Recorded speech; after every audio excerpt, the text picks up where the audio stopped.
This happened to me in late 2022 when I was living alone in a small apartment just outside Chicago. I used to work the late shift at a call center. Not the safest job, but it paid the bills. That night was colder than usual. I remember stepping outside and feeling like the wind just sliced through my jacket. My car had been giving me trouble for weeks, and of course, that was the night it finally gave up on me. The engine wouldn't start, and it was way too late to call a friend. So, around 2:10 a.m., I ordered an Uber. I didn't even think twice. I was tired, freezing, and just wanted to get home. The app said the driver's name was Carlos, 5-star rating, silver Honda Civic. Everything looked normal. Within 5 minutes, the car pulled up. The license plate matched, and the guy inside even gave me a friendly nod. He looked early 30s, wearing a hoodie and a beanie. He said, "You, John?" I said yes, and he unlocked the door. I got in. At first, everything felt fine. We made small talk. He asked how my shift was, joked about how cold it was, and even offered me a bottle of water. I remember thinking, man, this guy's polite for 2 a.m. We were maybe 10 minutes into the ride when something started to feel off. We passed this small diner called Rosie's that I knew wasn't anywhere near the route to my apartment. I said, "Hey, aren't we going the long way?" He chuckled and said, "Yeah, but it's faster this time of night. No traffic this way."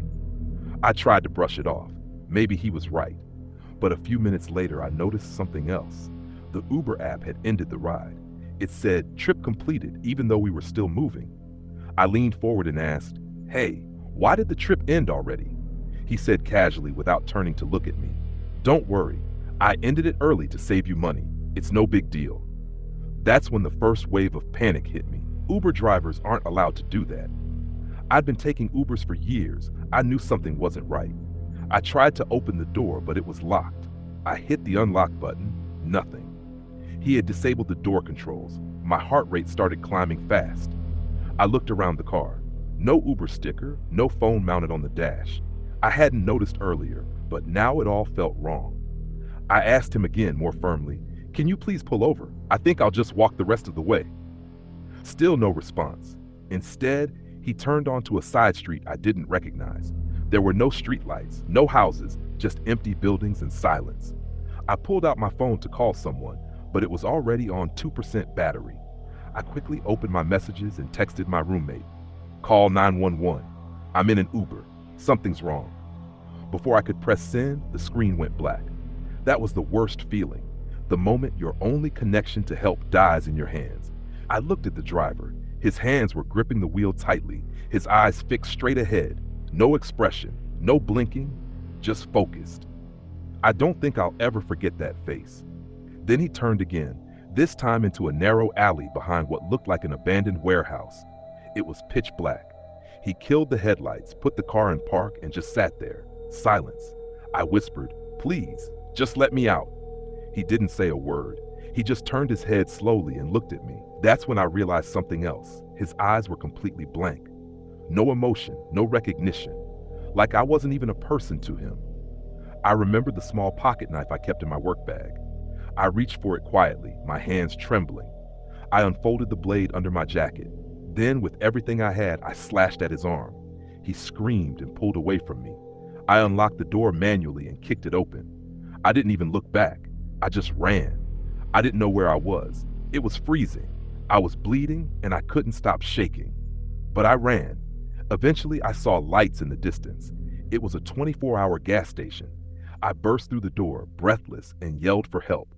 The cashier called the police while I sat on the floor, trying not to pass out. When the police arrived, I told them everything. They ran the plate number I gave them. The car was stolen.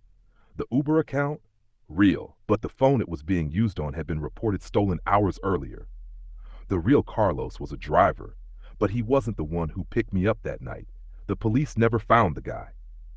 To this day, I think about what might have happened if I hadn't had that knife, or if my phone had died sooner. I probably wouldn't be here to tell you this story. Now, I don't take Ubers alone at night, and if I ever do, I double-check everything, every single time.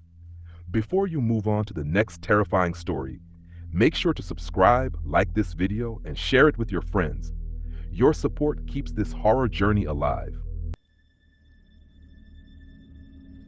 This happened to me in the fall of 2021. It's something I rarely talk about, not because I've forgotten it, but because every time I try to explain it, people just stare at me like I'm crazy. But I know what I saw, I know what I felt, and I'm sharing it here in case someone else ever finds themselves in a similar situation. I was living in North Carolina at the time. I had taken a short weekend trip with some friends into the Smoky Mountains. We were camping, drinking, telling stories by the fire, just disconnecting for a few days. On Sunday night, around 11:30 p.m., I decided to leave early because I had an early shift Monday morning and didn't want to risk driving down the mountain in early morning fog. The drive started out peaceful. Just empty roads, pine trees on both sides, and the occasional flicker of moonlight through the branches. I had some old classic rock playing low, windows cracked just a bit for the cool breeze. It was peaceful for a while. About an hour into the drive, I noticed I was running low on gas. I remember thinking I should have filled up before leaving the camp, but the nearest gas station on GPS looked like it was only about 15 minutes away. No big deal. I was wrong. I ended up on a stretch of highway, barely even a road anymore. The kind of path that looks like it hasn't seen maintenance in 20 years. No lights, no signs, no buildings, just endless woods on both sides. It was around 1:30 a.m. when I saw her. At first, I wasn't even sure what I was looking at, something pale standing by the edge of the road. As I got closer, I realized it was a woman. She was barefoot, wearing what looked like a dirty, torn hospital gown. Her hair was long, dark, and tangled like she hadn't bathed in days. She wasn't hitchhiking. No thumb out, no waving, just standing there, perfectly still. I slowed the car down out of instinct. I wish I hadn't. She didn't even look at me at first, just stared ahead like she didn't notice the car pulling up. I rolled the window down just a crack and asked, "Hey, are you all right?" That's when she turned her head. It was slow, almost mechanical. Her eyes met mine, and for a second I thought I saw sadness, but there was something else too, something cold. Her face was expressionless. I don't know why I did it, but I unlocked the passenger door and said, "Do you need a ride somewhere?" She opened the door and sat down, still barefoot, still silent. The air changed the moment she got in. The car, which was warm moments before, suddenly felt freezing. I reached to turn off the AC, but it was already off. She didn't speak, didn't buckle up, just sat perfectly still, hands folded in her lap, staring out the windshield. I asked, "Where do you need to go?" No answer. "Do you live around here?" Still nothing. Her silence wasn't shy or nervous. It was hollow, like she didn't even register me. I started driving, telling myself I'd drop her off at the nearest gas station or anywhere with people, but I couldn't find anything. No signal, no service, just woods. That's when she finally spoke. In a soft, flat tone, she said, "He's not done yet." I looked at her, startled. "What?" She didn't answer. Her face hadn't moved. She just kept looking forward. I asked again, more firmly, "Who? What do you mean?" Silence. I turned my eyes back to the road and nearly slammed the brakes. Standing dead center in the middle of the road was a tall, shadowy figure. He was wearing what looked like a long coat or maybe a robe with his head down. I swerved at the last second and barely avoided hitting him. The woman didn't flinch. She didn't even react. I looked in the rearview mirror, but there was no one there. Breathing heavily, I tried to collect myself. I said aloud, almost talking to myself now, "Did you see that? That guy? In the road?" Still nothing from her. That's when I noticed her feet. They weren't just dirty. They were bloody. Mud and dried blood covered the soles, and there were fresh cuts along her ankles. Her hospital gown had long tears down the back, like she had been running through the woods. My survival instinct kicked in. I pulled the car over abruptly and told her, "Look, I don't know what's going on, but you need to get out." No movement. I reached over to open the passenger door, and that's when she finally turned to look at me again. And her eyes, they were completely black. No whites, no iris, just two shiny black orbs staring through me. I jumped out of the car in a panic, slammed the door shut, and ran around to the passenger side, ready to pull her out. But when I opened the door, she was gone. Gone. There was no sound, no movement, no sign that she had ever been there. The seat was empty, cold, and the door had still been locked from the inside. I stood in the middle of that lonely road, heart pounding, trying to make sense of what just happened. I shined my phone's flashlight into the woods. Nothing. Just silence. Eventually, I got back in the car, locked every door, and drove nonstop until I found a gas station nearly 40 minutes later. I went inside, looking pale and shaken. The clerk, an older man, looked at me and said, "You okay, kid?" I told him the story, every detail. He didn't look shocked, just nodded slowly and said, "You took Creek Road, didn't you?" I nodded. He said, "Yeah, she shows up from time to time. Some say she escaped from the old hospital up in the hills years ago. Others say she never made it out alive." He then walked away and started restocking gum, like this was just another Tuesday night. To this day, I don't know what she was. A ghost? A warning? Something else entirely? But I haven't taken a back road since. And if I ever see someone standing on the side of a dark road again, I'm not stopping. This happened to me about a year ago. At the time, I had taken up a short-term freelance contract for a software company in Portland. Since I lived in another state, the company covered my accommodation. Nothing fancy, just a furnished studio apartment in an older part of town. It was a quiet building, mostly retirees and students. Not much noise, no heavy traffic, and honestly, I was kind of looking forward to the peace and focus. The apartment was on the 3rd floor. It was small but decent. Kitchenette, a small sitting area, one bedroom with an attached bath, and an old wooden closet built into the wall. The kind of place that creaked a little when you walked, but had its own charm. I arrived on a Monday afternoon. By the evening, I was settled in, had my laptop set up on the dining table, and ordered takeout. Nothing strange happened that day.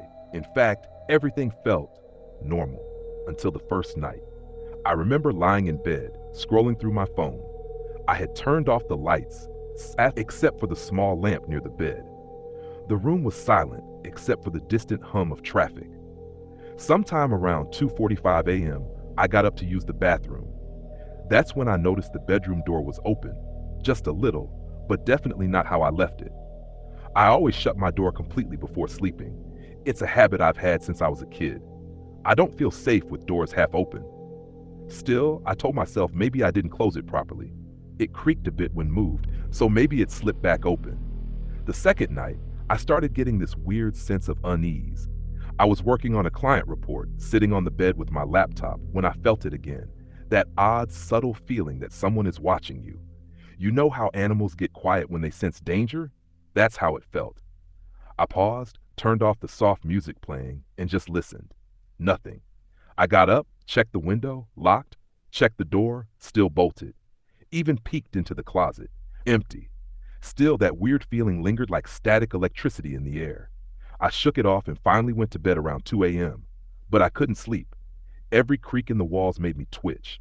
My ears were tuned to every little sound. At exactly 3:45 a.m., I woke up with a start. Not because of a sound, not because of a nightmare, but because of something else, a presence. I rolled over slowly, and that's when I saw him, at the foot of my bed, tall, still, watching me. He was wearing dark clothes, a hoodie pulled low over his face. I couldn't make out the details of his face, but I remember how he stood, perfectly still, arms at his sides. Then he was gone. I blinked, sat up, and turned on the bedside lamp so fast I knocked over my water bottle. The room was empty. The door was closed. The closet shut. I told myself it was sleep paralysis, maybe my mind just playing tricks. But I couldn't shake the feeling. I stayed up the rest of the night, lights on, eyes wide open. The next day I felt jumpy and paranoid. Every shadow made me glance over my shoulder. I barely got any work done. And yet, I convinced myself I was being dramatic. That night, I came up with a plan. I set my phone to record overnight. I placed it on the nightstand, angled toward the bed and closet. Not because I expected anything to happen, but because I needed to prove to myself that nothing would. I fell asleep a little after 1 a.m. The next morning, I didn't even remember recording until I noticed the phone still propped up, battery drained. I plugged it in, let it charge, and then opened the video. For the first 3 hours, nothing. Just me shifting in bed, snoring lightly, the soft sounds of passing cars. Then, at 3:46 a.m., something happened. From the left edge of the frame, the closet door slowly creaked open. And then, a man stepped out. My heart dropped. He was tall, wearing the same dark hoodie I had seen the night before. He didn't walk. He drifted like his feet were barely touching the ground. He just stood at the foot of the bed and stared. For 6 solid minutes, he didn't move, didn't lean in, didn't blink, just stared. Then, just as slowly, he turned around, walked back toward the closet, and disappeared. The door closed behind him without a sound. I stared at the screen in disbelief. My hands were shaking. I ran to the closet, flung it open. Nothing. No one. Just my clothes and a broom. I knocked on the back wall. Solid. I pulled out everything. Checked the floor. No hidden compartments. No trapdoor. It was just a closet. But I knew what I had seen. I left that apartment within the hour, packed what I could in one bag, locked the door behind me, and checked into a hotel across town with 24/7 surveillance and a front desk. I told the company I had a family emergency and wouldn't be staying in the apartment anymore. They didn't ask many questions. To this day, I still have that video. I've never shown it to anyone. I don't think I ever will, because I know the minute I do, I'll have to accept that what I saw wasn't a dream or a hallucination, that there really was a man watching me sleep, and maybe he still is.